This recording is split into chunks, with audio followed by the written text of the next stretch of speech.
जय ज्योती, जय क्रांती। सावित्री शक्तीपीठ संभाजीनगर। मी शारदाताई कोथिंबिरे, सावता परिषद मराठवाडा संघटक, महिला आघाडी, संभाजीनगर। मुंबई ऐरोली येथील सावित्रीच्या स्नेहमेळाव्याला उपस्थित होते।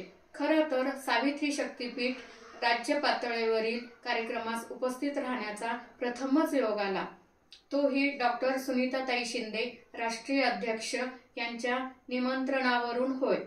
मुंबई ऐरोली येथील कार्यक्रम म्हणजे सावित्रीच्या लेकींचे मनोबल वाढवणे, खरोखर त्यांना पुढे नेणे यासाठी अट्टहासच उपक्रमातून दिसून आला। सावित्रीच्या लेकींचे मनपूर्वक अभिनंदन करते। सावित्री शक्तीपीठाचे गुरुवर्य माननीय श्री अण्णासाहेब तथा श्री दशरथ कुलधरण सर म्हणजे महान व्यक्तिमत्व होय। स्वतः सर्व कार्यक्रमात उत्तम नियोजन, लहान सहान गोष्टीत लक्ष ठेवून करून घेताना नजरेस आले। त्यांना स्टेज मोह कधीच वाटत नाही। लोकांना पुढे करून त्यांना मोठे करण्यास त्यांना आनंद वाटतो। अभिनेत्री, लेखक, कवयित्री, डॉक्टर्स, साहित्यिक, गृहिणी, प्राध्यापिका, शिक्षिका वर्ग, विविध क्षेत्रातील सावित्रीच्या लेकी एकमेकींना बरोबर घेऊन पुढे करताना दिसल्या। कोणताही जळाऊ वृत्ती नव्हती।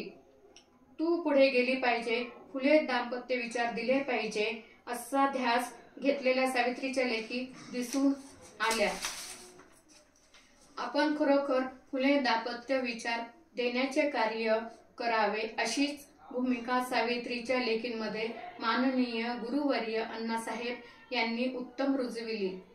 बघून अत्यंत आनंद झाला। माळी समाजात अनेक संघटना आहेत, परंतु खरं फुले दाम्पत्य विचार देण्याचा हेतू व प्रबोधनात्मक कार्यात आवड निर्माण करून सावित्रीच्या लेकींना उभे करणे किती मोठे कार्य होय। सावित्री शक्तीपीठ मध्ये उत्तम उभे राहिले आहेत। सखी अभिनेत्री अपूर्वा सोनार यांचा मी सावित्री बोलते प्रयोग म्हणजे फुले दाम्पत्य चळवळीचा इतिहासच होय। या प्रयोगाने सर्व श्रोत्यांना मंत्रमुग्ध करणारा होय। प्राध्यापक श्री जयकुमार चर्चन सर व टीम यांनी गायलेली गीते सर्वोत्तम फुले दाम्पत्य विचारांचा लढ्यासाठीच प्रेरणा होती।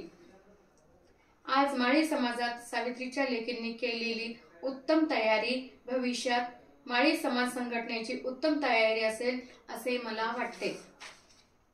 सर्व सावित्री शक्तीपीठाचे यांच्या कार्याचे अभिनंदन व हार्दिक शुभेच्छा।